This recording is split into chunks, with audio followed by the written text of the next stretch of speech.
თუ გაინტერესებთ თქვენი გვარის ისტორია და თუ გაინტერესებთ თქვენი დედის, ბებიების და საერთოდ ქართული გვარების ისტორია და თუ გაინტერესებთ თქვენი საამაყო წინაპრების თავგადასავალი, უყურეთ საერთო კლუბის აქვს YouTube-ზე. ლევან ბერაიას ავტორო გადაცემა.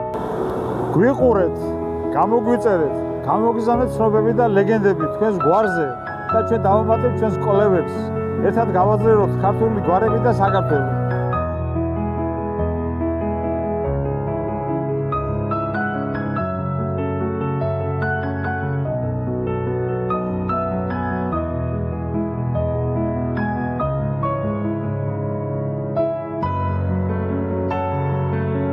გამარჯობათ მეგობრებო, ვაგრძელებთ ჩვენს გადაცემებს საქართველოს ისტორიულ გვარებზე. რატო ისტორიული? იმიტომ რომ საქართველოში ყველა გვარი ისტორიულია, მინაიდან თითოეული გვარის წარმომადგენელი იქნება და მონაწილეობს ამ ქვეყნის აღმშენებლობაში.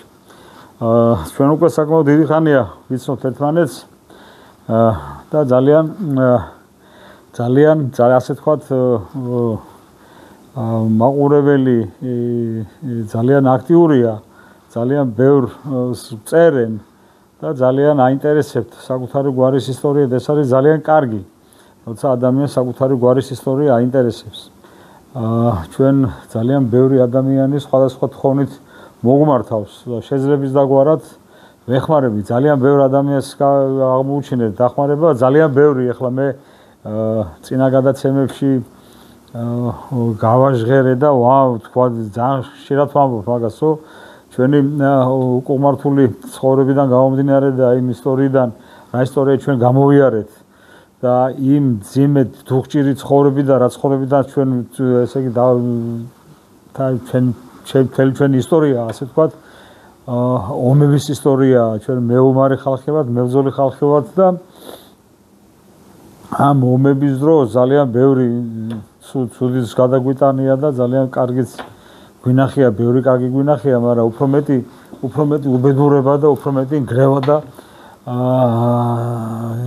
მოაქვს რა, აი ომს კარგი არაფერი არ მოაქვს მოკლედ რა და ძალიან ბევრი გვარი ჩვენი თუხჭირი ცხოვრებიდან გამომდინარე და იმ მდგომარეობიდან გამომდინარე, რა მდგომარეობაში მაშინ იმ პერიოდში მე-18 საუკუნეში, მე-17 საუკუნეში ქართველი ადამიანი აღმოჩნდა როცა მისი გადარჩენა არ გადარჩენის საკითხი დგებოდა და როცა ესე იგი უნდა გადაერჩინა საკუთარი ოჯახი უნდა გადაერჩინა ძალიან ბევრმა ადამიანმა შეიცვალა სარწმუნოება შეიცვალა სარწმუნოების შეცვლას სულ ცოტა ხანში მოყვა ესე იგი ეროვნების შეცვლა და ამიტომ ძალიან დიდი დომხალი გამოიწვია ამ საბოლოოდ ამ ყველაფერმა და დღეს ისეთ რეალობის წინაშე დადგა ადამიანი, ქართველი ადამიანი, რომ მას უჭირს თავისი იდენტობის ესე იგი დადგენა და თავისი ძველი გვარის დაბრუნება და იმ ეროვნულობის დადგება, რაც იყო სინამდვილეში და რაც არის. ეს არის ტრაგედია, ესაც ცერერიცხოვანი ხალხი ვართ და აი ესე დავუშვათ იმითი, რა ქვია, ჩვენი არასწორი მიდგომით ეს პოლიტიკა, არასწორი პოლიტიკა ამასთან მიმართებაში და ეს თვითონ ხალხიდანაც მოდის ეს ძალიან ცუდი ნეგატიური რაღაც იმას ვკითხულობთ ხანდახან ისეთ რაღაცას წაიკითხავს ადამიანი, გული გეტკინება და გული გეწვის, რომ ესე იგი რაღაცა გონიათ რომ ისო რა გვარი გადაიკეთა რას ნიშნავს დავუშვათ იმ კი არ გადაიკეთა გვარი დაიბრუნა ჯერ ერთი იმიტომ რომ ეს ისტორიული სამართლიანობა უნდა აღდგეს ეს ნამდვილად ასე იყო ვინც არ არის ჩახედული ამ საქმეში ძალიან ადვილია ამაზე ლაპარაკი ჩვენ ხო ყველაფერში შეგვიძლია საუბარი და ყველაფერში კები ვართ ანუ ყველაფერში ძალიან მაგრებია და ყველაფერში ვერ ყვევით მაგრამ ასე არ არის რაღაცა ნიუანსები რომელიც ესე იგი ღმერთს შესწავლას მოითხოვს და ასე ხელაღებით რო თქვა ვიღაცაზე ნებისმიერ ადამიანზე არ არის ქართველი ეს არ არის სწორი მე წინა გადაცემაში ახსენე ეს თუ რატო არ შეიძლება იყოს სწორი იმიტომ რომ ჯერ ერთი კიდაც რო არ იყოს ქართველი რო არ იყოს და იყოს სხვა ერის წარმომადგენელი და თუ დავუშვათ 700 წელი, 500 წელი, 300 წელი ან 1300 წელი შენ სამსახურში იყო, შენ გვერდით იბრძოდა, შენს გვერდით ქმნიდა ამ ქვეყანას და შენ გვერდით ესე იგი შენს გვერდა მხარდამხარ იბრძოდა მტრების წინაშე, მტრების წინააღმდეგ, ესეთი ადამიანი რატო არ შეიძლება ჩაითვალოს ქართველად? ეხლა არ დამიწყოთ ბევრი რაღაცები, ეს კაცს შვილმა არ იცის, ვინ რა ვართ და საიდან მოვდივართ, ამას მხოლოდ გენეტიკური კვლევა ადგენს და გენეტიკური კვლევის შემდეგ შეგიძლიათ ზუსტად იცოდეთ რა წარმომავლობის ხართ თითოეული თქვენგანი. დანარჩენი ეხლა დანარჩენი ზღაპარია ყველაფერი, რომელიც სიმართლეზე სად არის მოგონილი კაცმა არ იცის, მაგრამ მე ერთი ვიცი, რომ ესე იგი აი ამ პერიოდში მე-17-18 საუკუნეში ძალიან ცუდი რაღაცები ხდებოდა. ამიტომ ძალიან ბევრი ადამიანი მოგმართავს, ახლა რატო დავიწყე ეს ამისთვისა? ძალიან ბევრი ადამიანი მოგმართავს, ესე იგი რომ დაიბრუნოს თავისი გვარი, დაიბრუნოს თავისი ესე იგი წინაპრების სახელი და ჩვენ შეძლებს დაგვარად ვეხმარებით ეგეთ ადამიანებს. რამოდენიმე ადამიანს დავეხმარე და რამოდენიმე ადამიანი კიდე ითხოვს, დახმარებას ითხოვს ჩვენგან და რაც შეგვიძლია ყველაფერს გავაკეთებთ იმისათვის, რომ ადამიანს თავისი ისტორიული გვარი და ისტორიული ეროვნება, რაც ჰქონდა და რაც აქვს, ის დაუბრუნოთ. ეს ჩვენი ესეთი ის არის რა სხვანაირად არ შეიძლება თუ უყვარს ადამიანს თავისი გვარი უყვარს, თავისი წინაპარი უყვარს, რატომაც რატო არ უნდა დაიბრუნოს? მაშინ რა არის ცუდი? ეხლა რაც შეეხება დღევანდელ გადაცემას, მე რამოდენიმე გვარი მაქვს დღეს მომზადებული და მინდა გაგაცნოთ თითოეული რამას გვარები, ეს გვარებია დავუშვათ, აი რომ დავიწყოთ ეხლა ჩვენ მოგწერეს აი ნუგზარაშვილი და ინჯგია მოგწერა, რომელსაც დავეხმარი ჩვენ ნუგზარაშვილს უნდა ესე იგი გარკვეულიყო თავის გვარის წარმომავლობაში და ჩვენ ესე იგი რაც შეგვეძლო გავაკეთეთ და დავეხმარეთ. აი საგვარეულოა ქართლების ქართლური გვარია, ეპონიმური გვარსახელია, უკავშირდება პირსახელ ნუგზარს. ნუგზარაშვილების გვარი ნალევი გვარია, ძალიან ცოტანი არიან, ანუ ესე იგი გადაშენების საფრთხის შემცველი გვარია. ამ გვარის ადამიანის საქართველოს სამწუხაროდ მხოლოდ 82 ადამიანია სულ. ყველაზე ძველი ცნობა ამ გვარის შესახებ განეკუთვნება მე-18 საუკუნეს. 1721 წლის აღწერის მიხედვით ნუგზარაშვილ ალუას ევალებოდა კომლიდან ერთი კაცის გაყვანა სალაშქროდ. 1774 წლის არაგვის ხეობის აღწერებში ნუგზარაშვილების ოჯახიდან კომლზე 2 სული გადიოდა სალაშქროდ. ქართულთა შორის წერა-კითხვის გამავრცელებელ საზოგადოებაში ამ გვარის ერთი წარმომადგენელი იყო და მონაწილეობდა, ანუ ვასილ პეტრეზე ნუგზარაშვილი. პირველ მსოფლიო ომში 3 ნუგზარაშვილი ყავდა მონაწილეობას, ხოლო მეორე მსოფლიო ომში 20 ნუგზარაშვილი. აქედან 3 ადამიანი ვერ დაბრუნდა სამშობლოში, ხოლო 4 ადამიანს, ესე იგი შეხვდა ეს 4 ადამიანი, ესე იგი დაჯილდოება სხვადასხვა სახის ორდენებით. ესენი იყვნენ ნუგზარაშვილი ზაქარია ალექსანდრეზე, სამამულო ომის პირველი ხარისხის ორდენი ჰქონდა, ნუგზარაშვილი ივანე დიმიტრიზე, სამამულო ომის პირველი ხარისხის ორდენი, ნუგზარაშვილი ალექსი კონსტანტინეზე, სამამულო ომის მეორე ხარისხის ორდენი, ნუგზარაშვილი ანტონ იგორიზე, სამამულო ომის პირველი ხარისხის ორდენი. ანუ ეს არის ის გვარი, რომელიც საკმაოდ ცოტანი არიან. ხო და ეს არის ძალიან ცუდი, როცა ესე იგი მე ამიტომ ვამბობდი რა, ესე იგი გვარები როგორც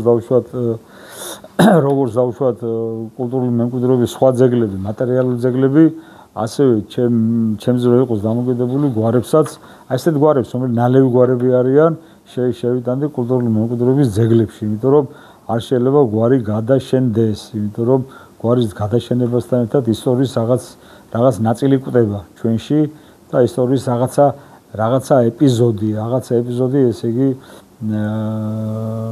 და რაღაც ის ინდივიდი, რომელიც საუკუნეების მანძილზე რაღაცას ქონიდნენ ამ ქვეყნისთვის, უბრალოდ ძალიან დიდი უსამართლობა იქნება თუ ვეღარ გააგრძელებენ ამ ყველაფერს და ამიტომ ძალიან ვთხოვ პირველ რიგში ამ გვარის წარმომადგენლებს რომ გამრავლდნენ და მე ესე იგი გამრავლება ესე არ მოდის თუ ხელი არ შეუწყო მთავრობამ უნდა შეუწყოს უპირველეს ყოვლისა ხელი ამ ყველაფერს და რა ვიცი, აბა ვნახოთ რა იქნება და როგორ იქნება. მეორე გვარი, რომელიც მინდა შემოგთავაზოს, ეს არის სამეგრელოში გავრცელებული გვარია, ინჯგიათა გვარი, რომლებიც ძალიან არსენიც არ არიან, ძალიან ბევრი სამწუხაროდ 631 ინჯგია ცხოვრობს საქართველოში, სულ აქედან ესე იგი მარტვილში ცხოვრობს 216, სენაკში 182 და თბილისში 72 და სხვაგანაც არიან სხვა იმაში. გავრცელებული ვერსიით გვარი ინჯგია მომდინარეობს კოლხური სიტყვა იჯრასაგან. რაც ერთჯერადობაზე ჭამას ნიშნავს, ეს ჩემი აზრით ძალიან არ არის სწორი რა. ანუ ზოგიერთ მეცნიერს მიაჩნია ინჯგია წარმოდგარია შერქმეული სახელისაგანო. ჩვენი აზრით ინჯგიასა და ინჯიას ერთი და იგივე წარმომავლობა აქვს. შეიძლება ეს არ იყოს სწორი, მაგრამ ჩვენ ასე მიგვაჩნია ყოველ შემთხვევაში თუ საპირისპირო რაღაც გაქვთ ჩვენ შენიშვნას ვიღებთ. განსახლების არეალი არის მე რატომ მოგახსენებთ იცი განსახლების არეალი ამ ორივე გვარს თითქმის ერთნაირი აქვს და განსახლების არეალი და გვარის მსგავსება ერთმანეთს როცა ემთხვევა ეს უმეტესწილად არის ერთ და იგივე წარმომავლობის გვარია. მარტვილი, სენაკი, თამაკონი, სერგიეთი, ნახუნაო, ფოცხო, კიწია, ლეძაძამი, ახალსოფელი, თეკლათი ეს არის ის ადგილები, სადაც არიან დასახლებული ეს კომპაქტურად დასახლებულები არიან ეს ამ გვარის წარმომადგენლები. ჩვენი აზრით ეს ძალიან საინტერესო ფაქტია, ფაქტი კი არ არის, უბრალოდ ჩვენი მოსაზრება, რამდენად მართალია ამას მომავალი აჩვენებს და მომავალი კვლევები, მაგრამ რატომღაც ბევრი რაღაცები გარემოებების გამო შეიძლება ეს მივიღოთ ისე როგორც დავუშვათ ახლა მე გეტყვით თქვენ ჩემი აზრით გვარსახელი ინჯია ადგილმდებარეობის აღნიშნული უნდა იყოს კერძოდ უნდა უკავშირებოდეს სოფელ ინჩხირს ანუ ინჩხის ანუ ინჩხურს შესაძლოა ჩვენ არაფერს არ ვამტკიცებთ ამითი მაგრამ ამ ვერსიას აქვს არსებობის უფლება ასაც ახლა გავაჟღერებ მე-10 საუკუნის მოღვაწე პოეტი ჰიმნოგრაფი იოანე მინჩკი სწორედ ამ საგვარეულოს წარმომადგენელი უნდა იყოს იმიტომ რომ იოანე მინჩკი წარმოშობით დასავლეთ საქართველოსთან ანუ სამეგრელოდან იყო, რაზეც მიუთითებს მისი ზეწოდება მინჩკი, ანუ ინჩხი. მოღვაწეობდა სინას მთაზე. ამიტომაც მისი საგრობლების შემცვლელი ნუსხები სინას მთის ქართულ ხელნაწერებში აღმოჩნდა. მათ მიაკლიეს 1902 წელს. ესე იგი 1000 ეს იოანე მინჩკის სახელი ქართული საზოგადოებისათვის იოანე მინჩკის შემოქმედება ცნობილი გახდა ნიკო მარის ესე იგი სინას მთაზე მოგზაურობის შემდეგ. მანამდე ამ დიდი პიროვნების, ამ ჰიმნოგრაფის და პოეტის არსებობა არ იცოდა არავინ. 1896 წელს ერთ-ერთი საბუთით, რომელიც გაცემულია ვაჭრობისა და მრეწველობის სამინისტროს სამთო დეპარტამენტის მიერ, ირკვევა, რომ ვაჭრობისა და მრეწველობის სამინისტროს სამთო დეპარტამენტი, კერძოდ სამთო ქარხნების დეპარტამენტი, პირველი მაგიდა პაიჭაძის ინჯგიასა და წინამძღვარობის თხოვნით თხოვნას, ესე იგი, რათა დახმარებოდნენ ტყვარჩელის აგარაძე საძიებო სამუშაოების ჩატარების ნებართვის გაცემაში, რაც ხაზინასთან თავად შერვაშიძის მიერ იყო დავის საგანი იყო. ეს არის დასაბუთებული 1897 წლის 20 თებერვლის საბუთია. ანუ ესე იგი ინჯგიაც შეიძლება მართლაც ასე იყოს და იყოს ესე იგი, იმიტომ მსგავსება არის ძალიან დიდი.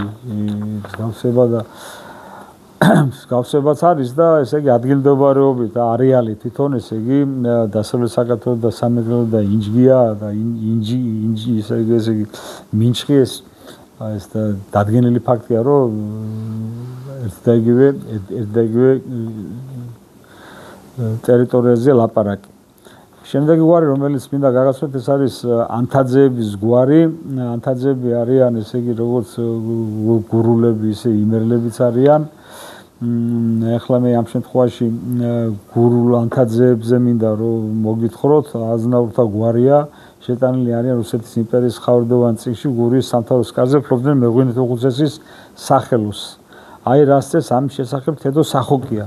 გურიელს ერთ მეღვინეთ უხუცესი ყოლე გვარად ანთაძე კაცი მეტად დახელოვნებული ღვინის ღირსების გამოცნობაში რითაც თავი დიდად მოქონდა თურმე გურიელს ერთხელ სასახლეში უცხო სტუმრებთან ჩამოვარნილა მის შესახებ ლაპარაკეთ და გადაუწყვეტეთ გამოვცადოთო აურევიათ ერთმანეთში სამნაირი ღვინო მოუხვიათ მეღვინეთ უხუცესი მოუხმეს ანთაძეს და უთქვამთ გამოვიცანიო იმასაც გემო უნახავს თუ არა შემდეგ პასუხი მოუხსენებია თავრისთვის ფერად ფერსათული არისო გემო ოსეთური არისო ცოტას მოიჩაქვერებსო საქმე იმაშია რომ ამ სამი ღვინიდან ერთი იყო ფერსათული მეორე იყო ოსეთური და მესამე ჩაქვერი პლატონ იოსელიანის წიგნში ცხოვრება მეფის გიორგის მე-13-ისა გადმოცემულია თვით გერასიმე იყო გურული თვარად ანთაძე ამან და ძმებმა მისმან ოთარ და შვილმა მისმან გრიგოლ შემოიტანეს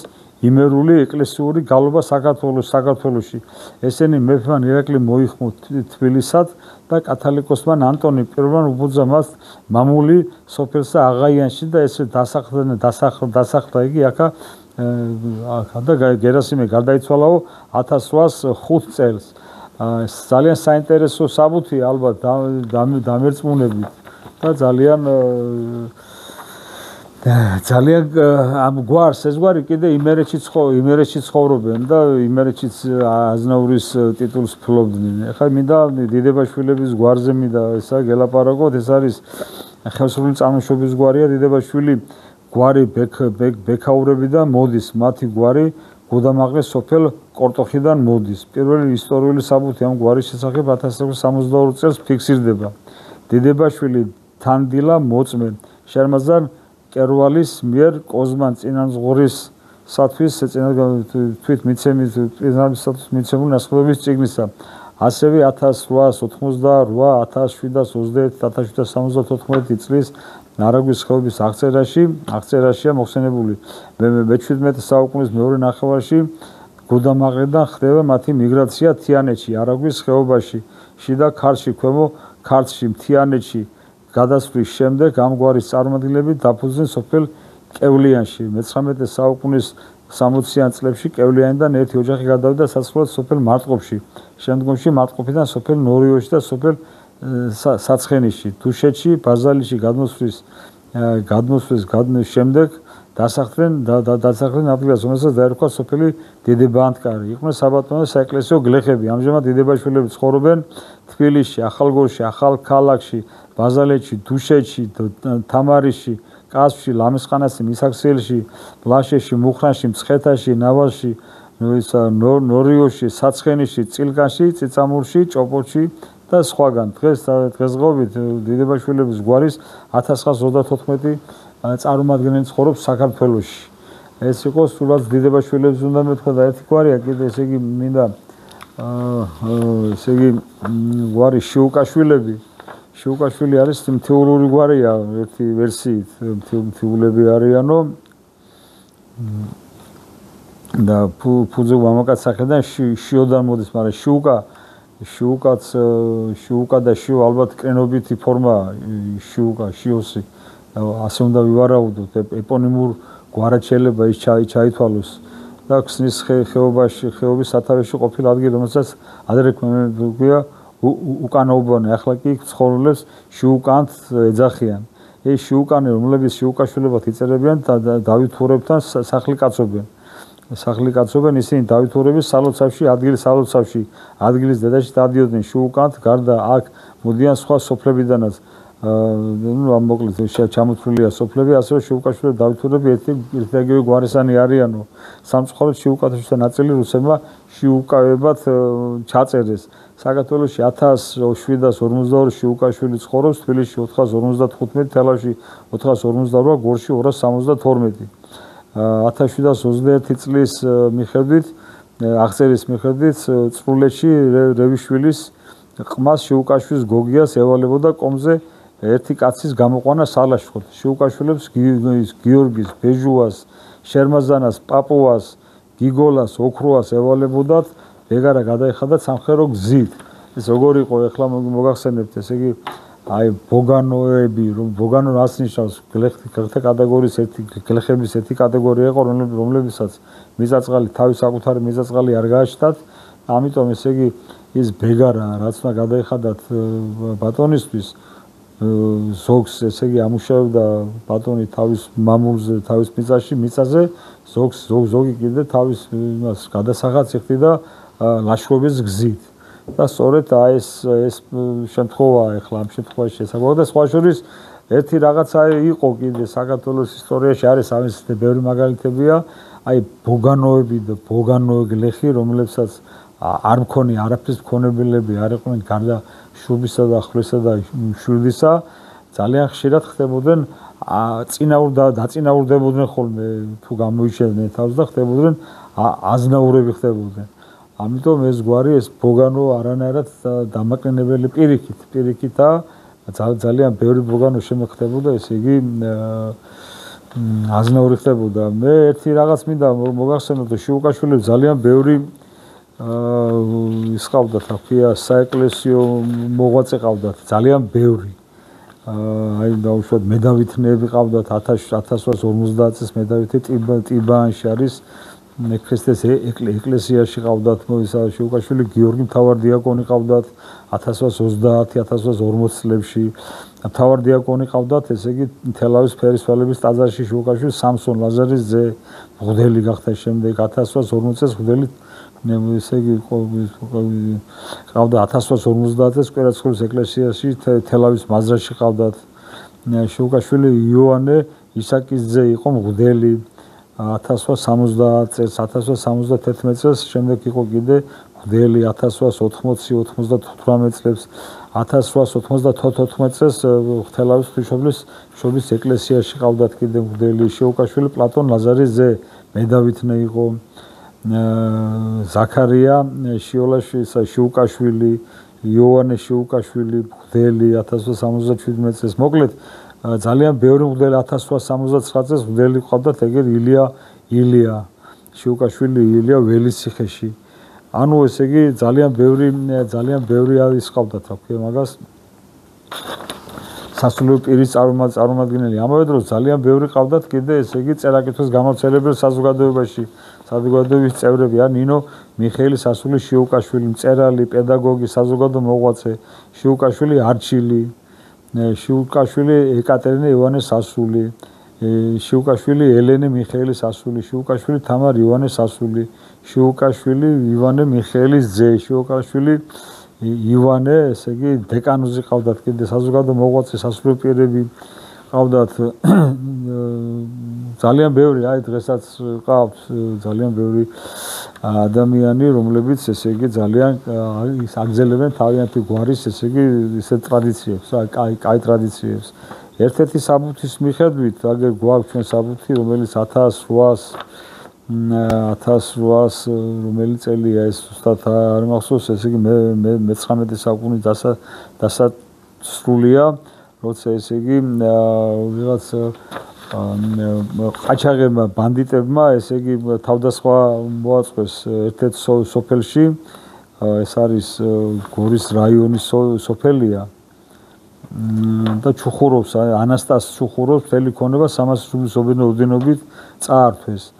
და ესე იგი ესენი იყვნენ ესე როგორც წერია იმაში, აგერ მე ციტირება გავაკეთე, ცხენზე ამხედრებულებმა და შერაღებულებმა თათრემა გაძარცვეს ვიღაც ანასტას ჩუხუროვი და ანასტას ჩუხუროვის ესე იგი გამოედევნენ ესე იგი ისინი რა ქვია მაგას დევრები წერია ესე იგი ჩვენ მოვალედ მივიჩნიეთ თქვენი მაღალდაბლების წინაშე ჩვენება მივცეთ აზნაურ სერჟანტი ბესო ასათიანის, მხედრების გიგო ქუმარიტაშვილის და ესე იგი ადიბეკოვის, ვანო ფილიშვილის და დიმიტრი ჩოჩიევის და ალექსი შიუკაშვილის, ესე იგი ასევე სოღანლუგის სოფლის უხუცესის აჯი ყურბან ხალილ ოღლის ასეთი დამსახურებების შესახებ. მაქვს პატივი თამდაბლურად მოვითხოვე მათ მიერ წარმოდგენილ სიაში ახსნილი ჯილდოების მინიჭება. ეს არის ძალიან კარგი საბუთი, ესე იგი იმისა თუ რა დიდი ღვაწლი და რა დიდი როლი აქვს შიუკაშვილის საქართველოს ისტორიაში. ყველაზე ადრინდელი ცნობა მაინც შიუკაშვილების შესახებ განეკუთვნება მე-17 საუკუნეს, სადაც გუდარაკში მისი მამული ეკუთვნოდა, აქ წერია, ეკუთვნოდა ვარათაშვილს ეკუთვნოდაო. შემდეგ 1699 წლის საბუთია, სადაც ხოდაშენში მცხოვრები ერთი თანია შიუკაშვილი, ერთი კომლი შეტანილია სვეტიცხოვლის საკამულების ნუსხაში. შემდეგ მე-17 საუკუნის ბოლოს არის კიდე ესეთი მუსა შიუკაშვილი ოქროა მოწმე შალვა სააკაძის მიერ ფელია მოშიაშვილისათვის მიცემული მიწის ასხიდობის წიგნისა. მოკლედ შიუკაშვილებს ჩემგან დიდი მოგკითხვა და დიდი სალამი. ყველა გვარი, იმიტომ ვამბობ, რომ საქართველოში ყველა გვარი არის ისტორიული, ვინაიდან თითოეული გვარის წარმომადგენელი იღებდა მონაწილეობს ამ ქვეყნის ამხსენებლობაში. ეს ნამდვილად ასია, დამერწმუნეთ ასია და აქედან გამომდინარე მინდა რომ შეძლებს დაგვარად ახლა დღეს სამწუხაროდ ვერ მოახერხა ვალერი ხიმშიაშვილმა ჩართვა, თორე ვალერისას 4 გვარი უკვე მომზადებული ჰქონდა და ამ 4 გვარსაც სულ უახლოეს შემდგომ ჩართვაში ალბათ ისევ ჩაერთვება ვალერი ხიმშიაშვილი და ისევ ძალიან ბევრ გვარს მოგასწრით. ანუ ესე იგი ჩვენ ერთ პერიოდი უფრო სხვა რაღაცებზე ვიყავით გადართულები და ეხლა ძირითადი მოვალეობა ჩვენი რა არის და ეს რა რისთვისაც შეიქმნა ეს გადაცემები უბრუნდება ისე საწყის პოზიციებს და ყოველ კვირაში ორჯერ რაღაც დაახლოებით 7-8 გვარს წარმოგიდგენთ და 7-8 გვარის ისტორიას გაგაცნობთ. იმიტომ რომ ძალიან ბევრია, ძალიან დიდია, მოთხოვნა დიდია სურვილი და ეს მე ძალიან მახარებს წინა გადაცემაში თქვი ჩვენ ჩავატარეთ ის რა ქვია და დავადგინეთ რომ ესე იგი ყველაზე ბევრი 28% 24 წლიდან 54 წლამდე ახლა ადამიანები უყურებენ ჩვენს გადაცემებს. ეს არის ძალიან კარგი. ძალიან კარგი ეს მიხარია, ეს იმას ნიშნავს, რომ ის რასაც ჩვენ ესე იგი ვაკეთებთ, მიზანში მიდის რა. არის ძალიან ბევრი ისეთი შეფასებებიც არის რა, არასწორი, არაობიექტური შეფასებები, მაგრამ ალბათ ესეც უნდა იყოს. იმიტომ რომ ამის გარეშე ყველა ერთაზე არ იქნება და ვერც იქნება და არც არის საჭირო ყველა ერთაზე იყოს. აი ესეთი კრიტიკული ზოგჯერ არაობიექტური შეფასებებიც რაღაცა სტიმულს გვაძლევს იმისა, რომ უკეთესი გამოვიდეს ჩვენი შემდგომი გადაცემა. ამიტომ იმ ხალხსაც, ვინც ჩვენ არაობიექტურად და კრიტიკულად ზოგი გულანძღავს, პირდაპირ გულანძღავს, იმათაც კი მადლობას ვუხდით იმისათვის, რომ ესე იგი ჩვენ სულ მომართულები უნდა ვიყოთ იმისთვის, რომ მოდუნების საშუალებას არ გვაძლევთ. ამისთვის ძალიან დიდი მადლობა. მადლობა ყველაფრისთვის, ჩვენი ერთგული მაყურებლები ვინც არიან, გამოიწერეთ ჩვენი არხი, ინაიდან უფრო მეტი წლომა გქონდეთ ჩვენს გადაცემებზე. ჩვენ კიდე შეძლებს დაგვარად რაც შეგვიძლია და რაც არ შეგვიძლია, იმას ვცდილობთ გაკეთებას და რაც შეგვიძლია, იმას ხო ვაკეთებთ და ვაკეთებთ. ისევ გემეორებთ, ვისაც გაინტერესებთ თქვენი გვარის ისტორია, მე კიდევ გეუბნები თუ ზედაპირული აი როგორც დავუშვათ მოგზარაშვილებს გავუკეთებ და დავუშვათ ინჯიას გავუკეთებ, ამაზე პრობლემა არ არის. ამას პირდაპირ ისე მოგასწრით, დავუშვათ როგორც შიუკაშვილებს გავუკეთებთ ახლა. და რამოდი ძალიან ბევრ გვარს გავუკეთეთ, მაგრამ ძალიან ბევრ გვარს დავეხმარეთ უფრო სიღრმისეულად, რომ გამოგვეძია ეს ყველაფერი, იმიტომ რომ იქ სადაც ჩვენ ვეძებთ, იქ არის ფასიანია ყველაფერი და რა თქმა უნდა და იმ შრომასაც თავისი ანაზღაურება ჭირდება ალბათ და ამიტომ რაღაც ჩვენ ძალიან რომ გაიკითხოთ სხვაები რა ფაში აკეთებენ ამას, ჩვენ იმის მეათეთ ფაში ვაკეთებთ ამას ყველაფერს და მე მგონი უკმაყოფილები არ უნდა იყოს. მოკლედ დიდი მადლობა ყურადღებისათვის და მომავალ შეხვედრამდე. 3000 წელს მეტი გიცხოვრია როგორც ერსა ერსა ჩავდღეს მოსწრები ვართ მაგრამ ერსას